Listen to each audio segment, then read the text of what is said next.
Esse país, eu tenho certeza que a gente pode construir. Tenho certeza. Espero que você esteja conosco nessa batalha e que a sua filha volte para o Brasil com a disposição de ajudar a reconstruir esse país. Eu confio nisso. E eu queria que você cometesse uma transgressão afetiva e me desse um abraço, porque Eu vou dar é depois. um sonho.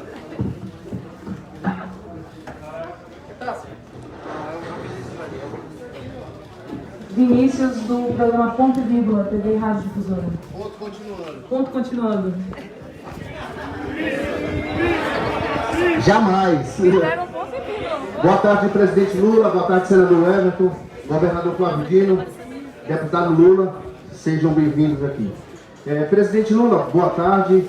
Muitos políticos que votaram a favor do seu impeachment da Dilma, aliás, desculpa, chamaram o PT de quadrilha e foram muito ácidos com a sua pessoa, com a sua honra, né? Com sua figura. Inclusive aqui no Maranhão. Agora que o senhor está elegível e lidera todas as pesquisas, correm para tirar foto do senhor e querem o seu apoio. Qual a sua opinião sobre essa aproximação momentânea?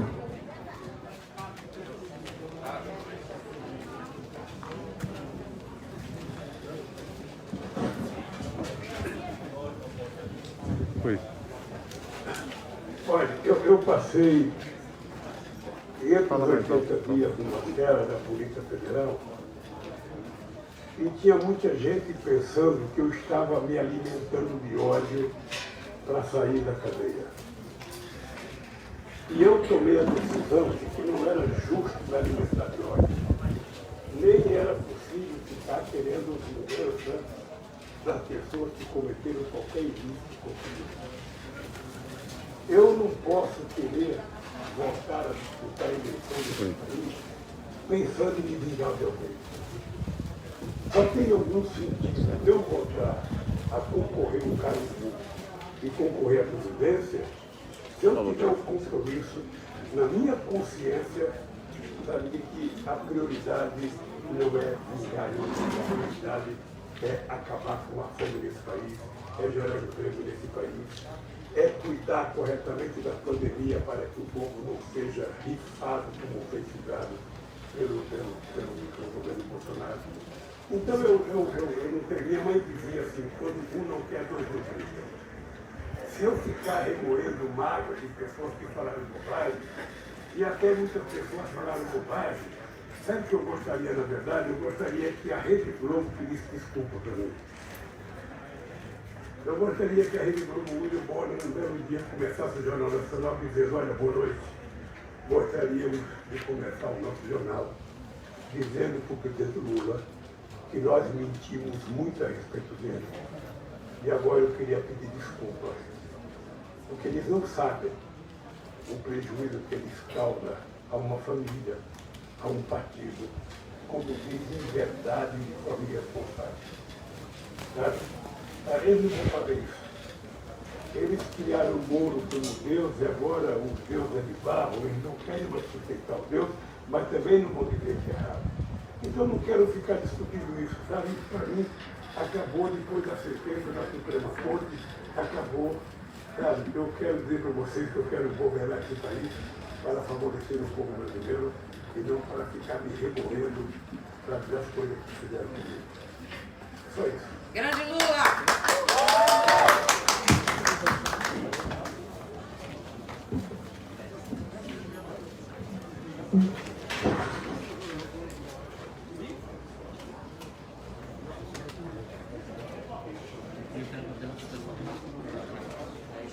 Brenda Serra, Folha de São Paulo. Uma pergunta. Boa tarde. Antes de fazer a minha pergunta, eu só queria um comentário do ex-presidente Lula, que é como que foi o encontro ontem à noite com o Sardês.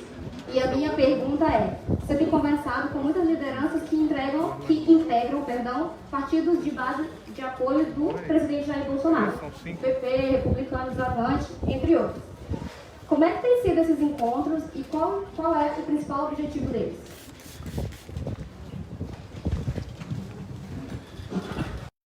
Eu queria dizer que foi a Rosiana, que foi líder do meu governo, pelo Sarney, que era presidente do Senado e teve uma relação muito leal no tempo com governações. O jantar estava maravilhoso. O problema é que eu não estava preparado para comer, porque ele era um pouco caro, mas se eu pudesse, eu tinha pedido para levar uma marmitex para mim, para comer em casa, porque estava muito bom. Microfone, presidente. Em relação às pessoas que tiveram comigo. E eu não esqueço as pessoas que foram justas comigo e as pessoas que me trataram bem. A segunda, veja, eu tenho tentado lembrar, a imprensa começou a ser criado durante a Constituinte em 1887, quando a gente estava avançando muito nas conquistas lideradas por um companheiro chamado Roberto Cardoso Alves, que era deputado do Pernambuco, resolveram juntar toda a direita para evitar que a gente continuasse avançando nas conquistas sociais. Criou-se o Centrão. Bom, e o Centrão não é uma coisa efetiva. Eles se juntam de quando em quando. Eles agora se juntaram para tentar salvar o Bolsonaro. Mas nem o Centrão vai conseguir salvar o Bolsonaro. Porque o Bolsonaro é ingovernável. Ele não é razoável do ponto de vista psicológico. Ele é muito difícil. Ele não respeita as pessoas que conversam com ele. Ele não se dirige a ninguém. Sabe? Então você vai ver o que vai acontecer no Brasil. Você vai ver, você é bem jovem, quando chegar em junho do ano que vem, você vai ver quantos partidos do Centrão estarão apoiando o Bolsonaro e você vai ver quantos pularam do barco em alto mar para tentar se salvar. Mas é assim, eu vi o doutor Ulisses Guimarães na eleição de 1989, todo mundo diria que o Ulisses Guimarães ia ser presidente da República. O Ulisses Guimarães teve 5% do voto. Microfone. O Quércia, quando saiu do governo de São Paulo, o Quércia ia ser presidente da República. Teve 4% do voto de São Paulo. Então é o seguinte, como você não tem muitos partidos ideológicos no Brasil, muitos partidos pensam somente eleitoralmente. E quando o partido pensa eleitoralmente, ele pensa no seu Estado. Então qualquer partido do Centrão, ele vai querer saber o seguinte: quem é que vai dar voto para mim no meu estado e na minha cidade? E ele vai optar para aquelas pessoas, como optaram para o Bolsonaro em 2018. Então, eu acho que a gente vai conversar com todo mundo. Eu não pergunto para alguém se ele está no Centrão ou não. Sabe, eu quero conversar com as pessoas porque eu quero saber o que cada pessoa pensa do Brasil. Eu não quero que a pessoa atenda uma reivindicação minha ou um pedido meu. Eu quero ouvir de cada um qual é o compromisso que você pensa com o Brasil. E eu tenho um compromisso que me obriga a conversar. Eu saí do Brasil quando eu saí da Polícia Federal e fui direto conversar com o Papa Francisco para dizer para ele que eu estava a fim de fazer uma campanha mundial contra a desigualdade social.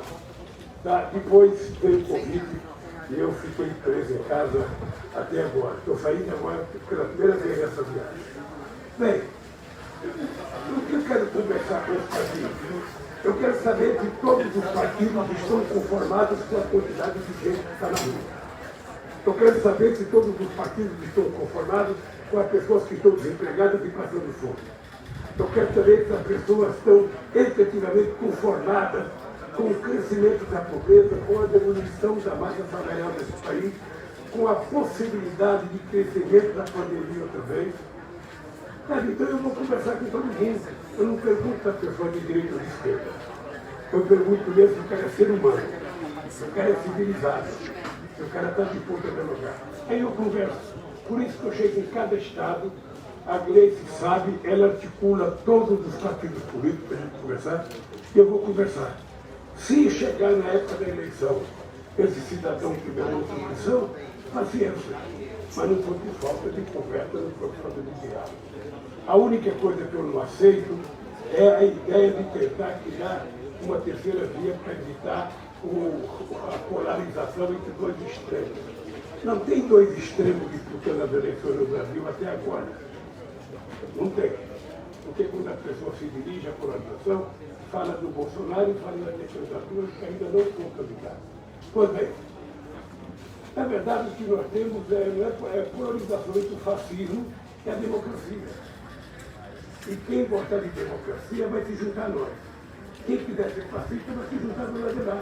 E aí tem que polarizar mesmo, nós temos que debater, nós temos que convencer a sociedade, nós temos que argumentar. É esse o jogo que tem que ser feito. E eu estou muito tranquilo porque tem uma história. Eu tenho uma história de sindicalista, tenho uma história da filiação de um partido, tenho história de 8 anos de mandato da presidência da República. Então, com muita tranquilidade, nós vamos conversar. A pessoa não conversa, a pessoa não quiser conversar comigo aí. Se o cara virar as costas para mim e não quiser conversar, mesmo assim eu vou tratar no papo. Eu acho urgente a gente cuidar do Brasil. Acho urgente a gente cuidar do povo brasileiro que está passando fome.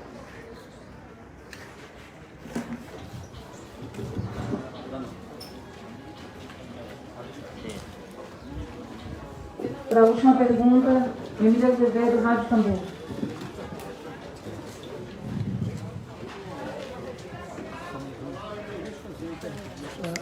Boa tarde, presidente. Eu não sou, mas já é boa tarde, né? Primeiro, em nome da torcida do Sampaio Corrêa, quero dar uma saudação boliviana. O senhor fez uma saudação muito simpática a nós, são saudações bolivianas à Vossa Excelência.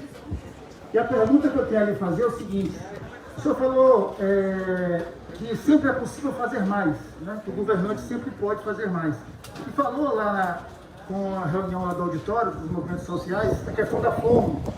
Voltou a falar aqui da questão da fome. O que é que pode, presidente, um eventual mandato seu, que a gente espera que chegue, ser feito um pouco mais no sentido da reforma agrária e da agricultura familiar, para que a gente possa democratizar mais o Brasil e possa vencer a fome, que hoje, como o senhor mencionou, está em 19 milhões por responsabilidade do governo Bolsonaro e do governo Temer.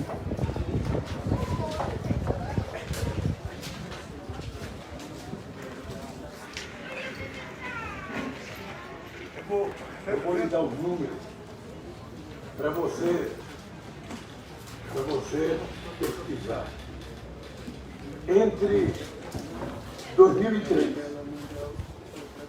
e 2010, quando eu deixei a presidência da República, nós tínhamos disponibilizado, para efeito de reforma agrária, até terminar o governo da Dilma, a gente tinha disponibilizado 52 milhões de hectares para assentamentos de reforma agrária. Isso significa praticamente 51% de toda a terra distribuída em 500 anos de Brasil. Eu estou dizendo isso para dizer para você que a reforma agrária está no programa de qualquer candidato do PT. Mas é importante lembrar que o problema de hoje não é falta de terra e não é falta de produção de alimentos. O problema da fome decorre da falta de dinheiro para comprar alimentos. O mundo inteiro produz alimentos. Você tem quase 900 milhões de seres humanos no Brasil. Sabe, nós produzimos só de grãos 270 milhões de toneladas, o que daria, sabe, para repartir muito bem.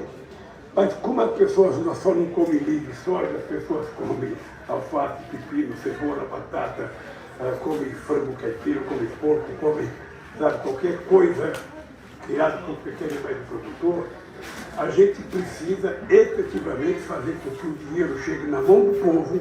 Quando o povo tiver dinheiro, o povo vai comprar, e quando o povo for comprar, os agricultores vão estar produzindo. Essa é a lógica simples e já aconteceu. Eu era presidente em 2008, quando se inventou que o preço dos alimentos era por causa da China. E nós descobrimos que a alta de preço dos alimentos era por causa do mercado futuro. E o que é que nós fizemos? Nós criamos um programa chamado Mais Alimentos, para que a gente duplicasse a produção de produtos hortifrutigranjeiros, de feijão, de arroz, de leite. Ou seja, esse programa foi um sucesso tão grande que nós estendemos ele para os países africanos e para todos os países da América Latina, financiando trator, até 80 cavalos, para que o pequeno produtor pudesse, sabe, melhorar a sua produção. É isso que a gente vai fazer no Brasil outra vez. O Estado tem que investir, sabe, em tecnologia para que o pequeno produtor possa cada vez mais produzir mais. O Estado tem que dar assistência para esses produtores que já têm muita qualificação. E o Estado tem certeza que se o povo tiver dinheiro na mão, ele vai comprar o alimento. E acabar a fome significa colocar dinheiro na mão do povo. Nós temos um exemplo que é o programa mais bem avaliado do mundo de política de distribuição de renda, que foi o Bolsa Família. Ele ainda, sabe, era pouco, mas ele, inclusive, com as condicionantes que ele impunha à família. A mulher tinha que dar vacina nos filhos. A mulher tinha que os filhos tinham que estar matriculados na escola. E se a mulher tivesse grávida, ela tinha que fazer todo o pré-natal. Isso favoreceu de forma extraordinária, sabe, a saúde da mulher grávida, o nascimento das crianças, a manutenção das crianças na escola e baixou muito a desnutrição. Então, quando a gente fala combater a fome, é fazer 1000 coisas que geram de mal para a humanidade em razão da fome. Aqui no Brasil, nós perdemos um pouco da comida entre a agricultura e o mercado, perdemos um pouco porque no Brasil se sobra muita comida, se joga muita coisa fora, e perdemos muito porque o povo não tem dinheiro para comprar. Eu acho que essa é a solução para o problema da fome no planeta Terra, não apenas no Brasil.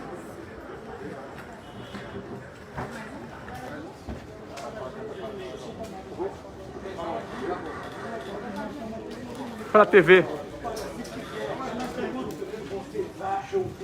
O microfone nele aí. Põe o microfone. Ó, se tiver aquela pergunta que vocês acham que é o gol, sabe, o gol que vai... Presidente Lula, a presidenta Gleice Hoffmann, no nome é de Wilson, da Associação Brasileira de Rádios Comunitárias. A presidenta Gleice Hoffmann falou lá dentro, que voltou a falar aqui, sobre o complô que houve com a mídia hegemônica para acusá-lo e condená-lo sem provas. A minha pergunta é, o senhor considera plausível puxar um debate dentro do Congresso Nacional, no futuro governo petista, sobre a reforma da comunicação?